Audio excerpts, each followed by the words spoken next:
রাশিয়ার কামচাটকা অঞ্চলে একটা জায়গা আছে যার নাম ভ্যালি অফ ডেথ। এটাকে দেখতে মনে হয় যেন পুরোপুরি স্বর্গ।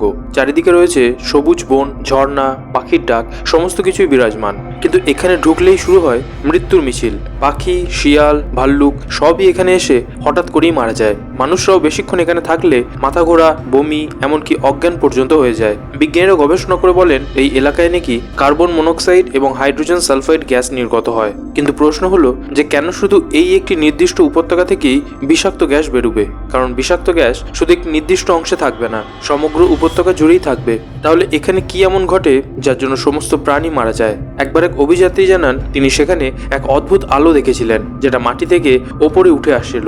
স্থানীয়রা বিশ্বাস করে এই উপত্যকায় এক নিরাপত্তারক্ষী আত্মা আছে যে এই এলাকাকে রক্ষা করে চলেছে বাইরের দুনিয়া থেকে। এটা কি প্রাকৃতিক বিপদ না এক ধ্বংসাত্মক কিছুর পাহারাদার তা কেউ জানে না।